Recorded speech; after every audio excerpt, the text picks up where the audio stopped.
I'm good. Hi, Jason. Happy Friday, as Bailey would say. Friday. Friday.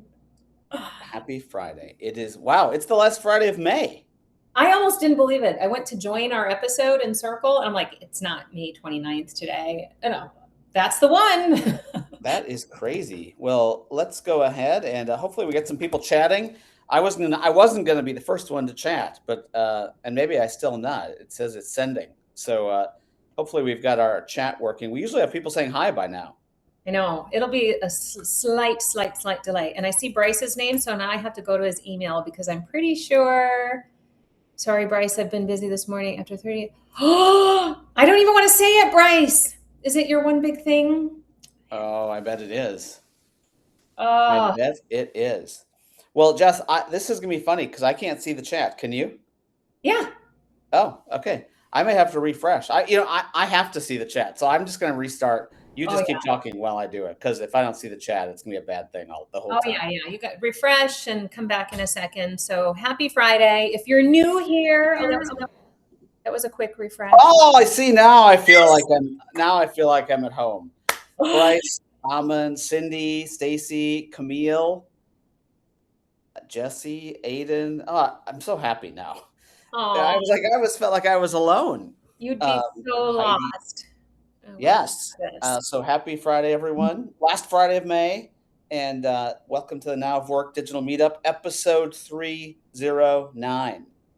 309. I love that Lance said happy Friday from Drizzly, Portland. Lance, speaking of Bailey, she loves it when it's rainy because it makes her feel mysterious. Does this surprise anybody if you know my youngest child? We need to get Bryce on next week once he's retired, don't you think? Oh my gosh, I know. That's a big Yes. milestone, Hey, do Bryce. you ever say 369 Goose Drank Wine? What?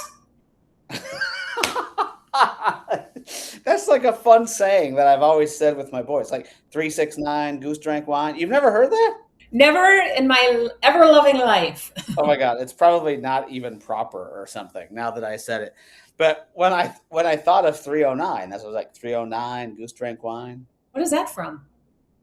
Who knows? Oh I no, don't even know. I that I should be hope our someone else has heard it. Otherwise, I'm just randomly weird. gosh. Well, I guess I already am. I But can't, anyway, you like my uh, glasses, Jason? I've been writing so much this week. I started squinting and I've had to put blue screen glasses is on. that what that is? Blue screen.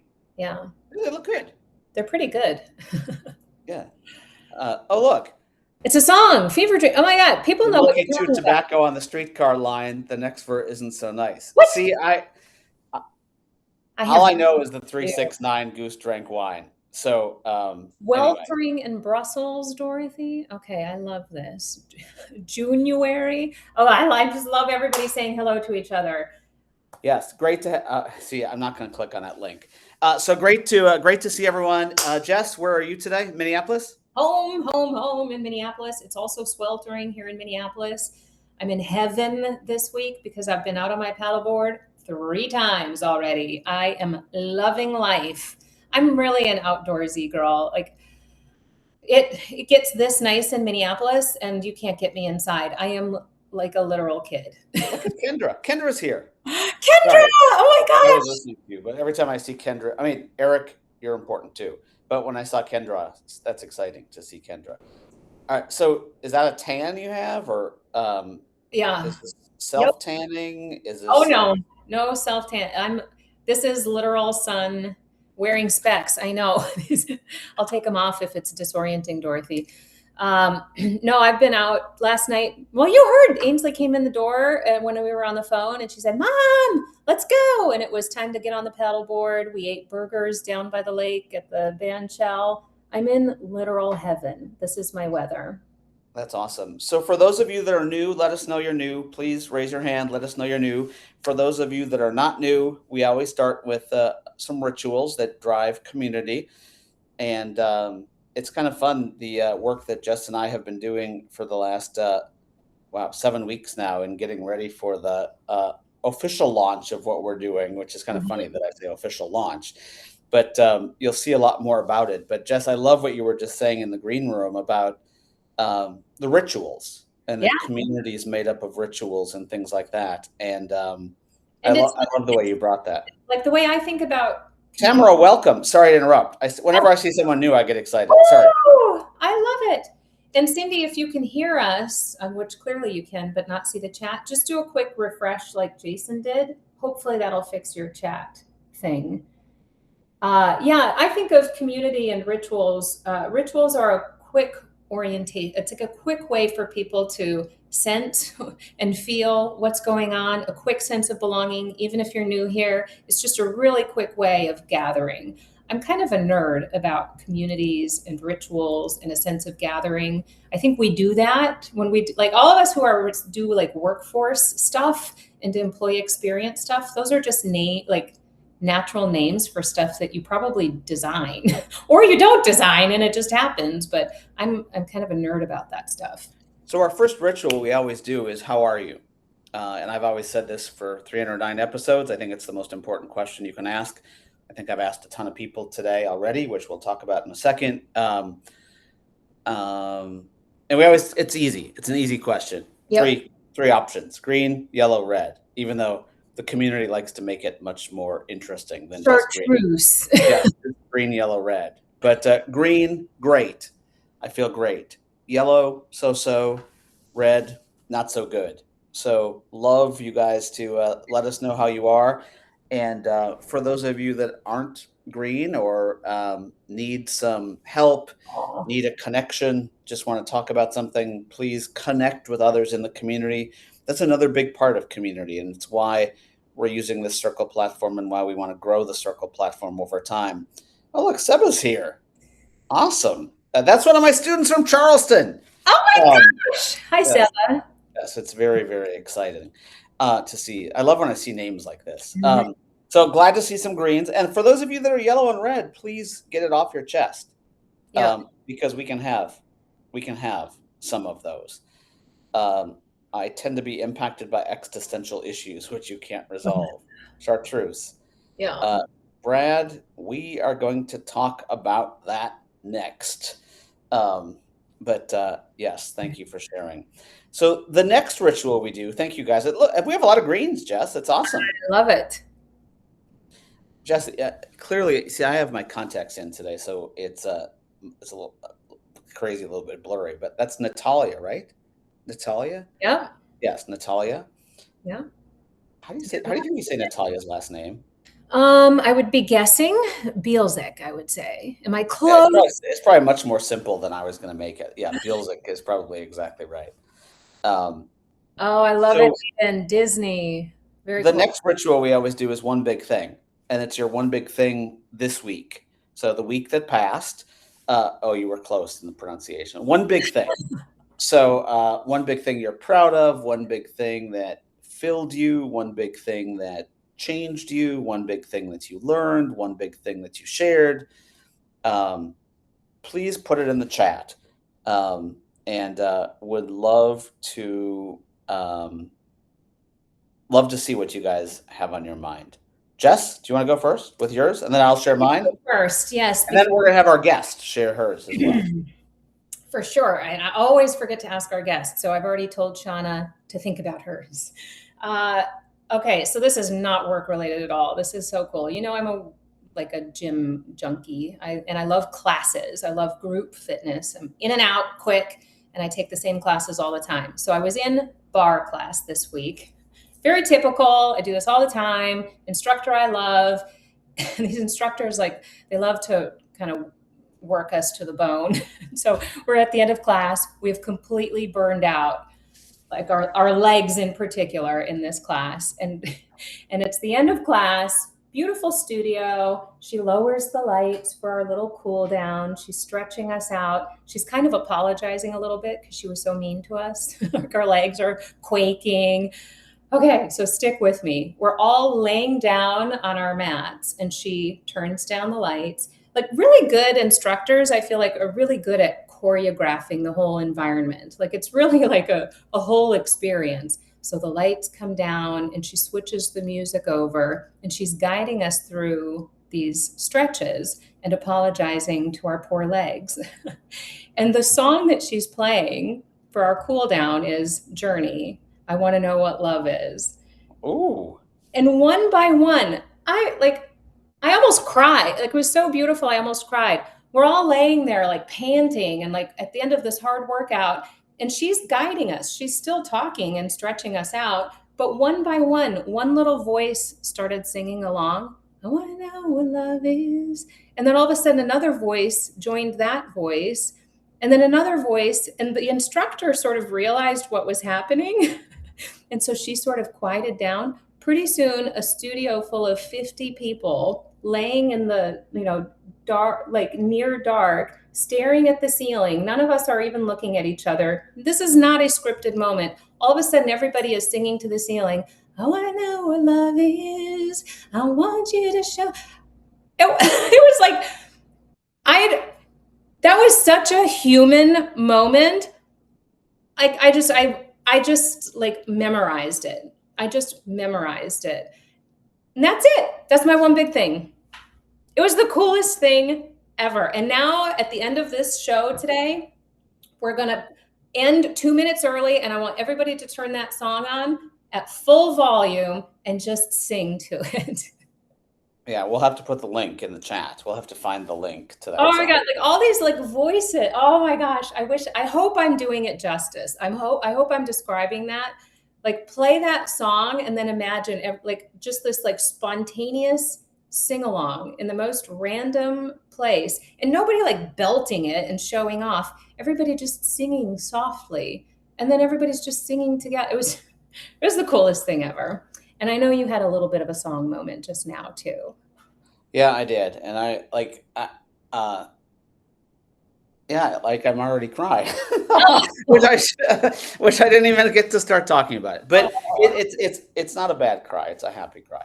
So yeah, my one big thing is that my youngest kid, which is my last kid, um, for now, I guess, oh. uh, is graduating high school, and we just had the closing ceremony, which I'm in the high school conference room right now doing this. And it is crazy. For those of you that have been through it, you know the feeling. For those of you that haven't been through it, it's a crazy, crazy, crazy, fragile, exciting, lots of emotion kind of feeling.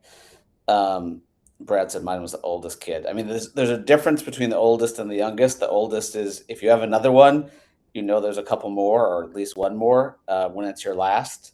Uh, it's um, it's different. So I'm so excited for this kid. He's had. I mean, he went. We live in a community-based school, so it's been 12 years, with the exception of 5 where we moved to Southern California. And to be with a group of teachers, to be with a group of parents, to be with a group of kids for that long it is magical. It truly is a community. And um, for those of you that listen, like he's been a big athlete. He's had a great career. He's going to Elon University in North Carolina in just 3 short months, and all of a sudden, a whole new community starts. But I was telling Jess that we just had as part of the closing ceremony, there was a song that one of the students that he started kindergarten with Oh my gosh. got up and sang. And the song, which I should know, but once again I didn't, was slipping through my fingers. And I was, and of course, just the fact that one of his classmates, who was a kindergartner with him, excuse me, sang was amazing. But I'm just going to read a little of it and then I'm done. Because You're getting through this really well, by the way. I just think it's magical. So if you just listen to this, slipping through my fingers all the time, try to capture every minute, the feeling in it, slipping through my fingers all the time.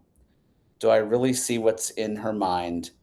Each time I think I'm close to knowing, she keeps on growing, slipping through my fingers all the time. Oh my gosh. Sleep in our eyes, her and me at the breakfast table, barely awake. I let precious time go by. Then, when she's gone, there's that odd melancholy feeling and a sense of guilt I can't deny. Mm. What happened to the wonderful adventures, the places I had planned for us to go, slipping through my fingers all the time? Well, some of that we did, but most we didn't. And why, I just don't know. And I was like, oh my goodness. And I mean, I think that Jess, I've had like a very fulfilled time with my boys. Yeah. And once landing in 11 minutes from Austin to be home for graduation. Yeah, let's just move on. Oh. Anyway, I'm just my one big thing is the fact that he's graduating, and the both of them are amazing kids. Oh. Well, the good news is I'm pretty sure this is true, and I bet there's a lot of parents in the community who can validate you're never really done raising your kids. Yes, this is the end of an era. It's a completion milestone, but I'm pretty sure, and please tell me this is true, we're never really done raising our kids. Oh. Sorry, that hit me harder reading it than I did listening to it. That was not my intention of that one big thing. But all right, I'm going to save you here. Let me do my job here and invite Shana on. Yes, let's bring on our guest. Anyway, yeah, I'm excited for what's next. It's just the moment going through it is a little. Oh my God! I did warn Shana. You're like a tiny bit. We're all fragile human beings, and this is a pretty incredible milestone. So enjoy it. Thank you. Hi, Shana. How are you? Hi. Thank you. Oh, sorry, Shana. That's not the normal. The one big thing is usually something. Well, it's actually they're all big things, but it's not usually a crying like that. Sorry about that. Yeah.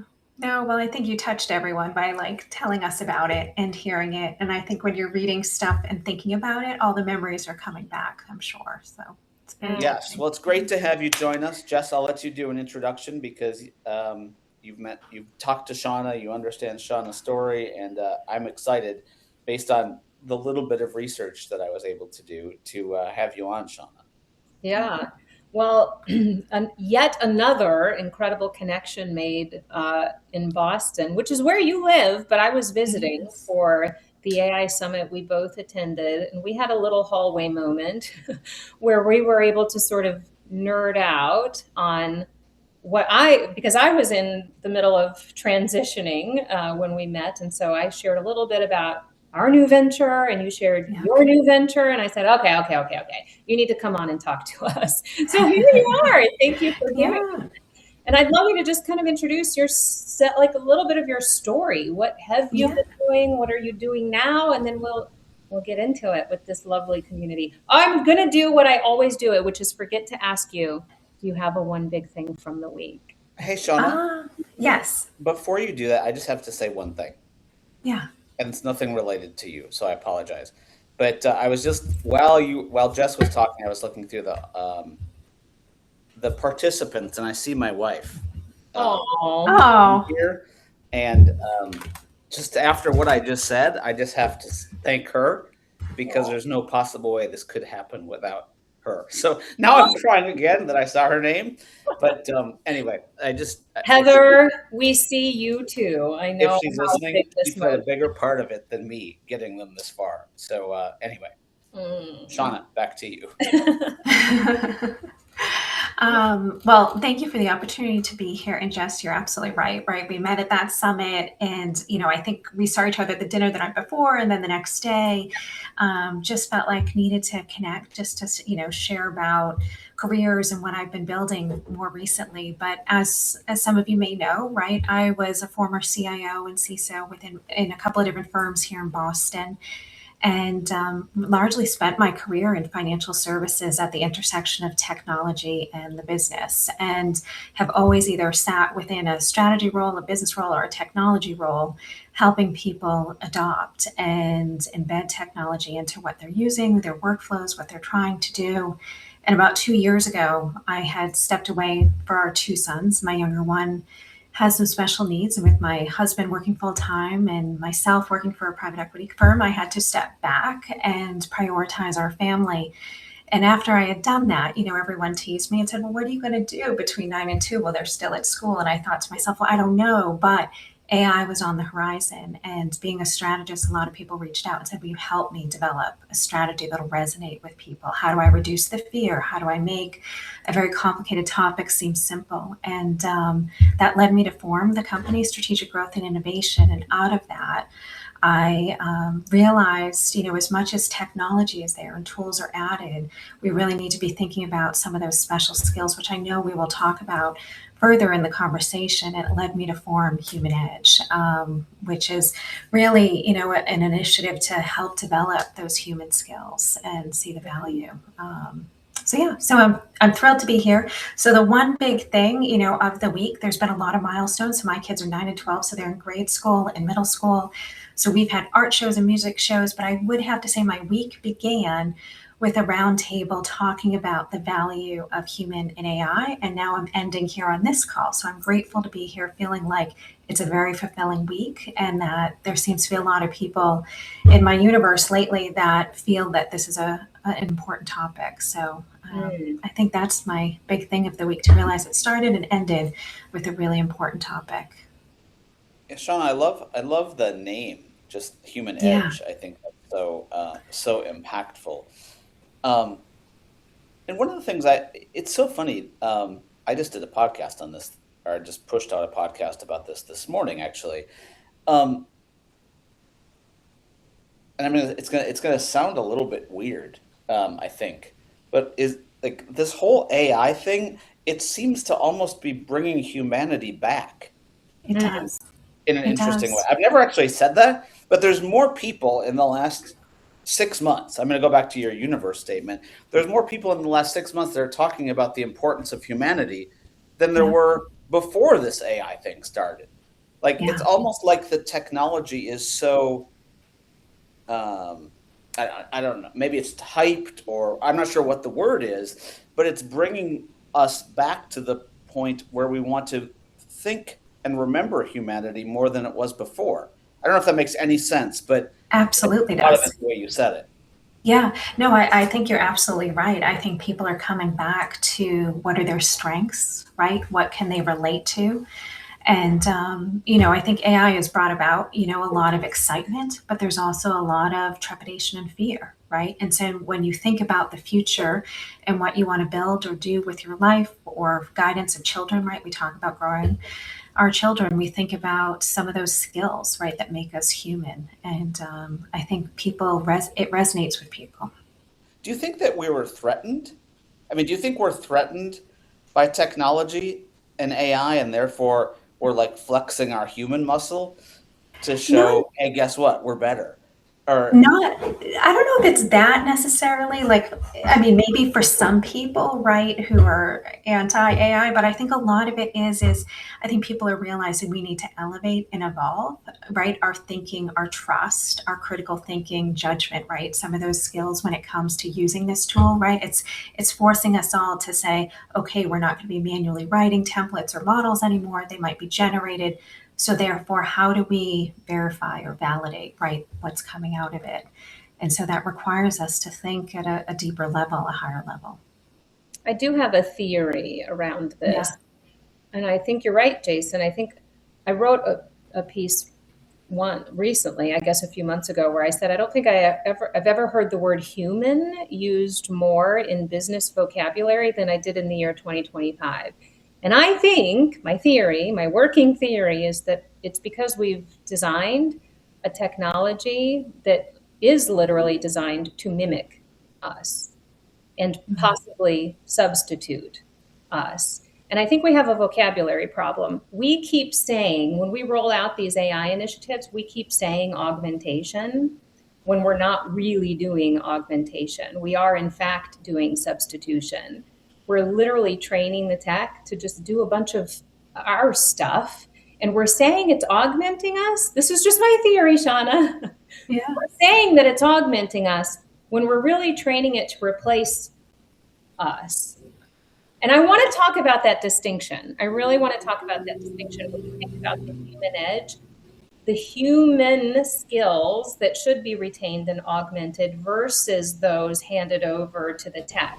Isn't that a distinction that's important? Not just important to make, but important to be transparent about? That's the biggest miss I'm seeing organizations. And Jess, you may want to read John's comment I know you were in the middle of Okay, something. yes, I'll pause and read. You may want to read his comment, as you answer the question. He basically said the irony is the new technology will take out the work humans have no real business doing anyway. Right. And then we require those who want to continue to provide value to do so through the most human-based skills that technology will never be able to do. Yes. I think it goes very much similar, yes. Shana, with what Jess was saying. And that's why I think we have a vocabulary problem. Like, let's be clear about what we're asking and training it to do, and what we are then asking and hopefully developing humans to do better or differently. I think we have a massive definition problem at play, and it's reading as a trust and transparency problem. Does that make sense?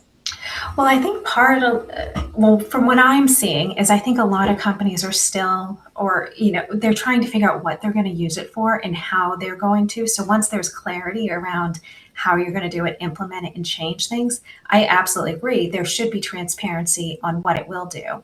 And I can absolutely see how you're saying it could be to substitute, right? Or mimic or replace, right? But until there's that clarity around strategically how are you using it, it seems opaque. Mm-hmm. So Shauna, what do you like? I mean, because I teach at college and university, and because I feel like I'm teaching my kids constantly, or they're teaching me, and I feel like we're working with organizations all the time. What are those human skills? Does that make sense? Like when you think about human edge, I was actually thinking about curiosity yesterday on a run. I was out running. I was thinking about curiosity. Actually, let me just say this really quickly. Jess and I are going through this amazing exercise, and we should post this. Where there's Allie Miller, for some of you that have followed the AI space, put out the tool context.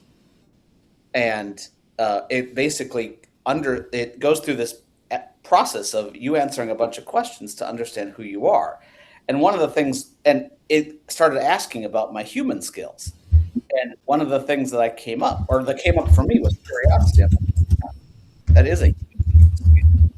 And they're like, Claude, who I was using to interview me, said, "Is that a strength?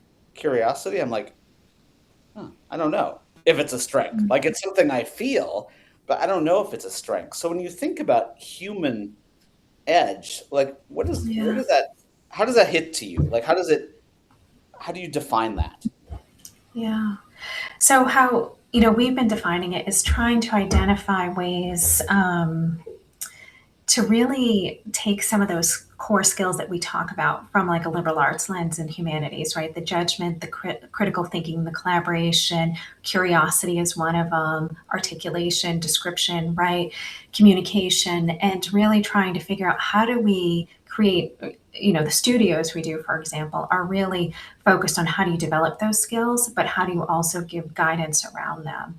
I do believe that they are, innate skills that we have that if you're given an opportunity, you can grow and learn and make them sharper and stronger. So that's how we've been defining them right now, really what distinguishes us, right, as humans, as we create, develop, lead, question things, grow things, develop things, right?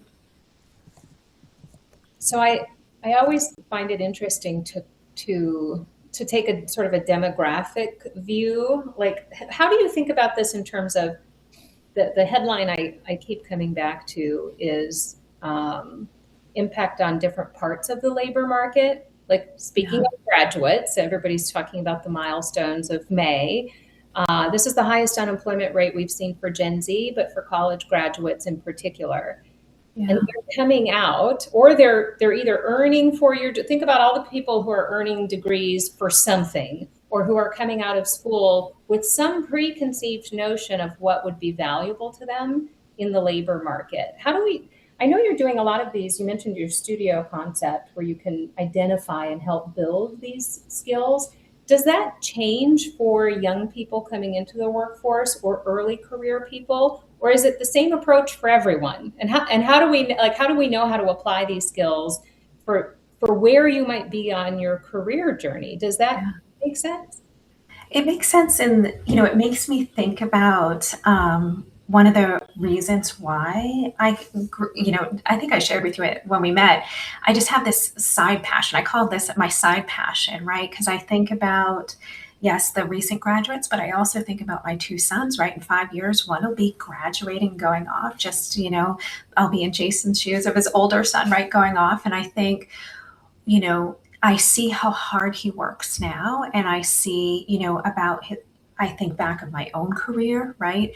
And thinking about how I really enjoyed it. And I would want him to have the same experiences. And so, one way that I felt like I could add value to the world is say, all these experiences I'm learning, how could we create some experiences for students to learn about? So, we do very curated engineered challenges, right? Where we say, imagine you are a risk committee presenting to a board whether or not to deploy this predictive AI model. Like, it's very specific, it's very upskilling and thinking. We give board lens documents and training and support. So the idea is to create almost like these micro apprenticeships experiences in one day, so that as you might not have a first time job or an internship, but you could participate in an event like this and get some real world worthwhile experience.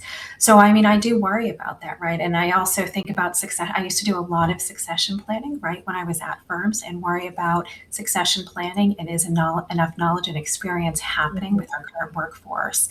And so, not that this will fill or solve all of this, but I think about it as ways for people to attain, some of the knowledge. And, I think we look at professionals, masters, undergraduate, high school students. So I think it's Shana, really important. Yeah. Shana, as someone who's been in this space for a few over 5 years, my one of the things that I remember back in my early Ceridian and PeopleSoft days is we created fields in systems to capture people's skills, abilities, competencies, whatever the du jour thing was to call them. I think we Yeah. took competencies and then just said find replace with skills, and all of a sudden here we are. Um, but you talk about portability a lot and what you're trying to do to create kind of portable skills. Yeah. And I guess that we're so bad in HR at doing at doing transactional stuff. We're like trying to capture in the ATS, and we're not capturing portable. I mean, LinkedIn knows more about your people than you do as a company Yeah. for the most Yeah. part still. So Yeah.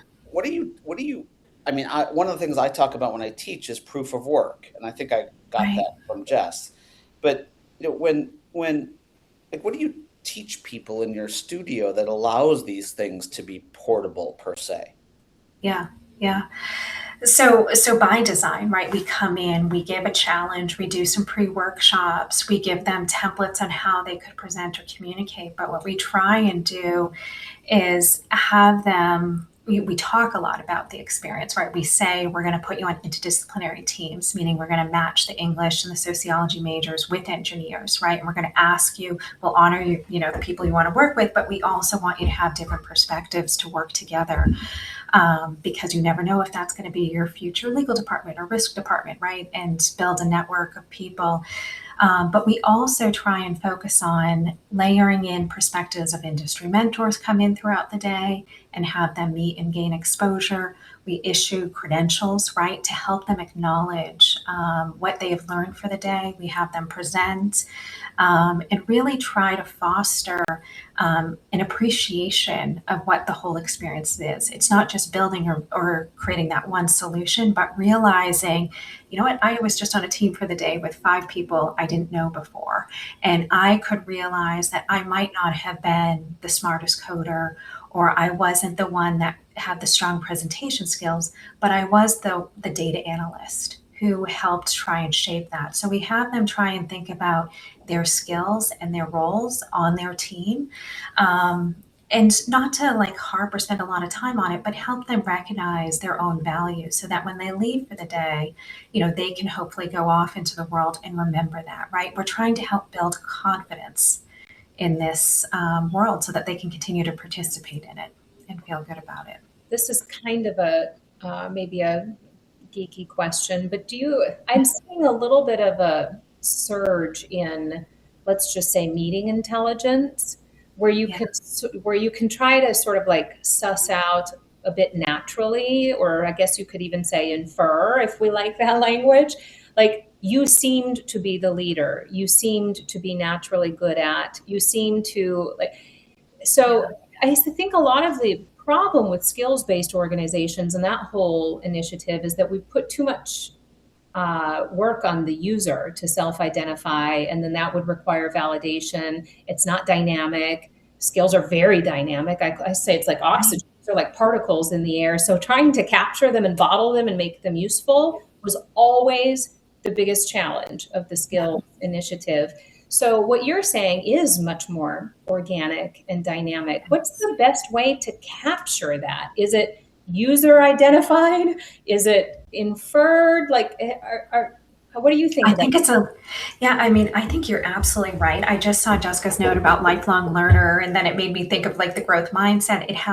What you're describing, how skills evolve over time, just like interests, right? So if you become more interested in things over time, you might go attain those skills, or you go back for, a certificate, and that's more skills. And so I completely agree with you that, maybe as time goes and as we evolve, we become more attuned to what are our strengths, right? Over time, we've always identified strengths and weaknesses, right? I can think of back, I think in high school, right? They help you identify your strengths and weaknesses, but now it might evolve into what we're saying is just being really focused around your interests, but also your skills, and how do you grow and how do you communicate about those? And so that as I look at my younger sons, I think teachers in this modern day are actually doing a good job of helping students identify that. And, I think it's really valuable to have people be self-aware, but also still get feedback, right? Feedback has always been a good way to understand and see how do people see you as you're in the world, right? So I'd love to apply that to something everybody talks about and thinks about. Seems like every day. Maybe I'm in a vacuum. I'm in my echo chamber because I don't know any better. But all we hear about is AI adoption. Yeah. And we measure AI adoption. And how we define that means everything, but we're not taking enough time to define it. So it kind of means how many users are logging into how many tools to do something moderately efficient or effective. Like, I have so many problems with so many definitions there. Yeah. Yeah. Say the goal is to get people to do something a little different and imaginative using some new tooling. Let's just say that's the general goal that everybody has. Then take this sort of like human edge stuff and these native skills or learned and developed skills. One thing I hate about the AI adoption conversation is that we're creating winners and losers. You're either doing something wrong or you're doing something right. Again, I have so many problems with all of these definitions, but let's assume there are early adopters or more natural hand raisers or potential champions that could be identified. And then there are the slower, for good reason, possibly because they're questioning or they're lagging for other reasons. Let's just assume there are people all over this spectrum. How can we apply this sort of like human skills and human advantage conversation to help close some of those gaps? Yeah, I think there needs to be, I think you're touching on a very important topic, right? It made me think of, the articles that came out a few weeks ago around people using the most tokens, right? And that was an indicator that they were ahead, and it just seems so silly and wasteful, right? And so you think. We have a couple of token burners in our organization. Yeah. And so I think it comes back to, I'm a strategist at heart, right? And so I come back to what is the strategy, not the big deep PowerPoint deck, but more the strategy of, is the organization ready, or what you're trying to do, is it ready to really and truthfully adopt AI? And have you thought from the beginning to the end how this is all going to work, instead of just saying, here's some training and here's a bunch of tools, but instead really giving the support and the guidance around what are we trying to achieve, right? And what are those questions? So I think the readiness is still very immature, right? Because I think you're right. You have the early adopters, which are fantastic champions that you want to have and you want to promote them, but you also need to be very much attentive to the ones that are behind. And that might just be, discomfort with AI, but it could also just be capacity. Like when I look at organizations now, it's not as if they're just imagining people will bolt on all this time and effort to it. And most people don't have that additional capacity. And so, how do you support for the change that you're looking to happen? Yeah, I love that. And Shauna and Jess, like one of the things that's becoming so clear to me in the work we're doing, deep work, and I say deep because like you actually have to get. Shauna, do you know what like a chocolate dipped cone is? Yes. Like we always have someone from Dairy Queen on the call here because our corporate offices are in Minneapolis, and I used to love like a chocolate dipped cone, and it looks like a chocolate cone, but then once Yeah. you get through the shell, it's just vanilla. Yeah. You know what I mean? And I think that adoption is the chocolate Yeah. at the moment, and I think that underneath that is where there's the rest of the story, probably the most important story. And sorry, that's a really weird analogy, but I hope it I makes like sense. it. I'm gonna go have Because one. to me, like the experience is what we have not done a great job of the experience of what AI can do for Yes. us. Right. We're talking about adoption. We're talking about I've got 5 tools or 7 tools, or I mean, literally, Jess and I were in a room. I think it was last week. Wow, crazy. And they're like, well, should we use Grok or should we use Copilot or should we use Claude? I'm like, oh my gosh, like that's just the shell, Yeah. the It is. inner. That's not the issue. And Bryce, it reminded me when Bryce wrote something. He said, "Has this not been a problem or want for any new tech? And if so, haven't we solved?" And I think that AI is not just a new tech. And I Yeah. think that if we treat it as a new, I mean, Sean, I'd love your thoughts on this. If we just treat it as a new tech, like DOS to Windows, Windows to client server to SaaS, Yeah. those were all new techs. Yeah. This is a fundamental shift in humanity, I think. I think that's the way we should think of AI, not as a tech. But I might be Yeah. wrong. No, I think you're right. I mean, it goes back to what Jess was saying before about how this is really set out to displace and change roles, and really to be transparent about that, right? And if we, sometimes I look at this through the lens of, if I take a step back as a person in society, a lot of times we identify ourselves as by our career and our job, right? Especially Americans, we often think of ourselves through our career, our job, our role, our title. And if that is all changing, what does that mean? And Yeah. so I think that's why it brings it back to humans, because we identify ourselves through our career. And so I do think this is a much larger change of technology, from going to a database to the cloud, or DOS to Microsoft, to Office. It's really impacting how we identify ourselves in our career, and what are we working towards. Yeah, and like this podcast I just put out this morning and another one that's dropping next week, we talked about this is not an IT project. I'm No, curious as to yeah, yourself as a IT as an leader. IT person, Yeah, yeah. Yeah, no, I absolutely don't think it's an IT project. Again, as the strategist, I think it goes back to a company strategy.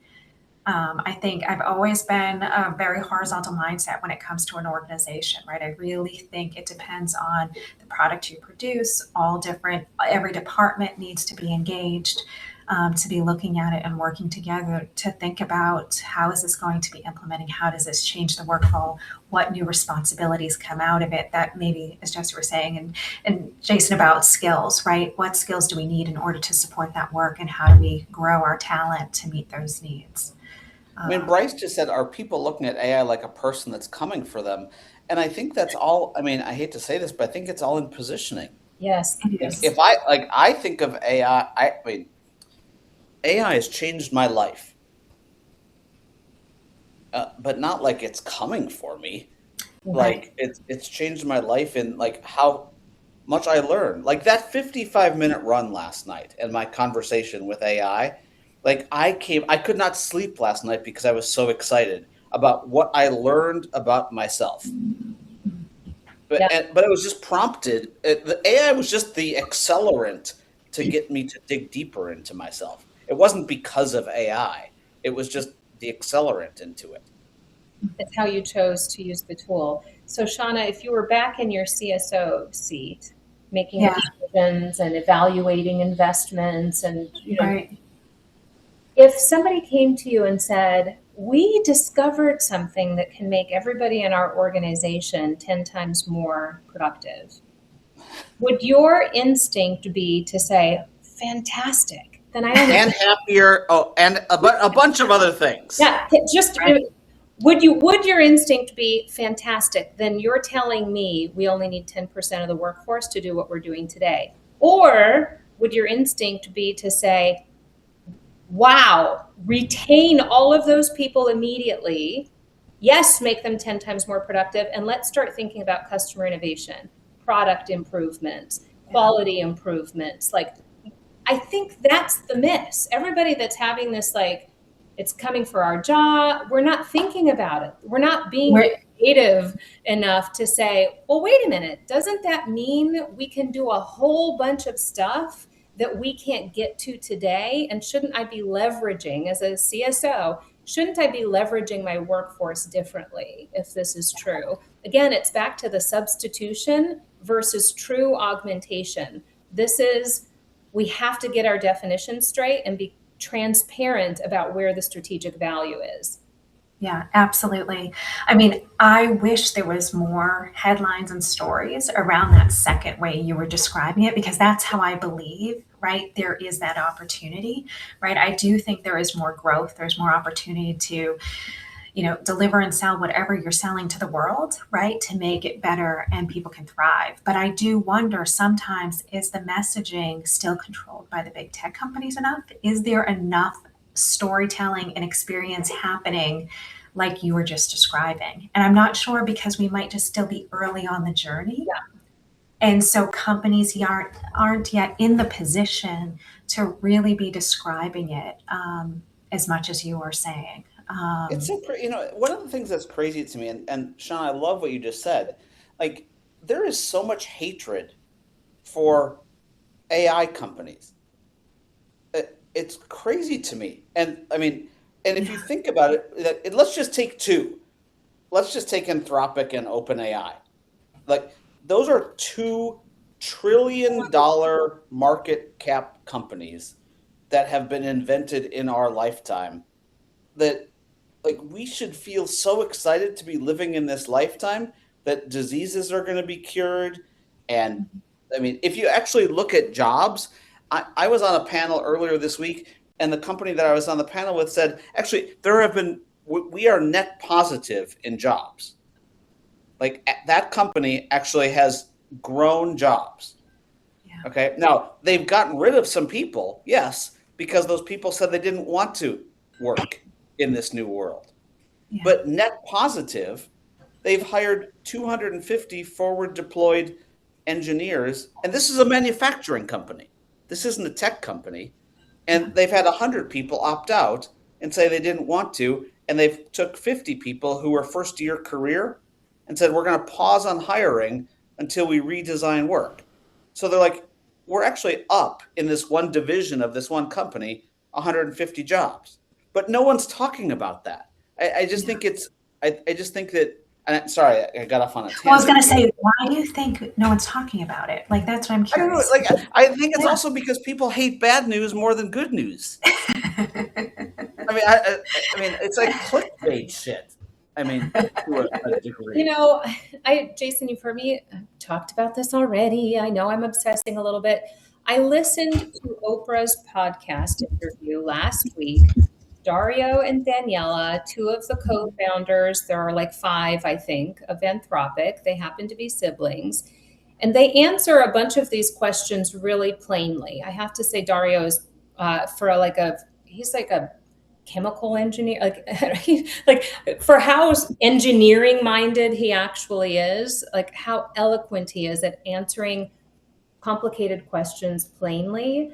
And I think the really, really simple answer is that the harms are more visible faster than the value is. The value of this actually takes a bit of time to unpack and unfold and realize itself and be measured sustainably over time. Where the harms, all of the oopsies and the like, those are super visible immediately. And that's what we're experiencing and we're recoiling from, and we're not being patient enough. We're not asking hard enough questions. We're not thinking beyond this quarter to think about long-term impact. And so I do think a bunch of this will and can resolve itself, but we have to be willing to, I think we have to be willing to forego some of like the quarterly like adjustments and impact. Like we have to be longer term thinkers here. This is too big to do like quarterly stuff.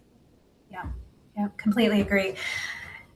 So I know I've shared about this human edge work and the evolution of it in the studios that we have. The other piece that we do is around roundtable discussions, which I know everyone does. But what's unique about the roundtable discussions is we deliberately bring together cross-sector people. So we did one earlier this week, and I've asked a core group of about 25 people to come together. So we have representations from big AI companies, as you've described, but we also bring in privacy tech, cybersecurity, the ACLU, some of the senators. And so what we're trying to do is bring this cross-section, because I completely agree. It can't be something that we talk about and try and solve based on whatever quarterly update is given to us, right? And so again, the whole idea is how do we bring some of these great minds together to think about developing this future, but also making people, like maybe it's coming back to a community sense, right? And how you can be empowered by it. And why it's so important to get more voices in the room, more stakeholders from all dimensions, including the workforce, by the way. Like a lot of this impact is on jobs and work and the labor market. There's other stuff, there's healthcare, there's like so many benefits to be unfolded across science, across climate change, like everything. But when you think about how people work, and to your point, we do assign meaning and purpose, value to how we make contribution and get recognized and rewarded for that. So that contract also needs to be redefined. And that's where I have a big problem with sort of the definitions and the transparency of what we're doing. We're not, and why I always say to Jason, this is the laziest storytelling I've ever seen at such a critical moment in history. We need to do a better job of articulating, and this kind of answers Jessica's question in the chat. So what about the people who sort of refuse? Like we've got people digging in their heels. Maybe it's time for me to retire. Do I really have to get on board this train? What do we do about them? I think that when I say lazy storytelling, not everybody needs to be an expert AI user. Hands-on builder with the tool. Everybody does need to understand how they can be a beneficiary of the good and the positive impact that can be produced. That's the story we're not telling. And that's why people are they're like, wait a minute, this doesn't feel like an even value exchange anymore. You get all my data for what? These models for what? Then you're going to replace me? That's what we need to do a more humane job of the creation that this moment is really about. Yeah, I completely agree. I think people need to be empowered to be able to figure out how to participate, right? Not everyone is going to become an AI engineer as you're describing, right? But we all do need the opportunity to figure out what does this mean for us, and how can I still live like a fruitful life, right? How can I go off and still have an income so I can travel or raise a family, have a home, all the things that are important to a person, right? Maybe not those specifically, but the idea around them. Shana, I'm curious, what advice do you give to students? Yeah. I mean, Jess, we're going to have to start personaing our sessions here, because I'm not trying to leave people behind. Right. But Shana, my 21-year-old, who's just landing right now, said to me last night, he goes, Dad, I have never been more optimistic about society. Hmm. And I was like, wow. I'm Yeah. like, what do you mean? He goes, people are talking about the human stuff, and people are creating jobs, and people are doing really cool things. And they're like, all my friends are like creating stuff, and they don't feel trapped. Yeah. Um, which is really interesting to me that that's from the mouth of a 21-year-old. And Aiden Um, is kind of saying that in the chat too. Like yeah, we Aiden said all it also. should. Yep. Yeah. So, like, You know, I'm curious.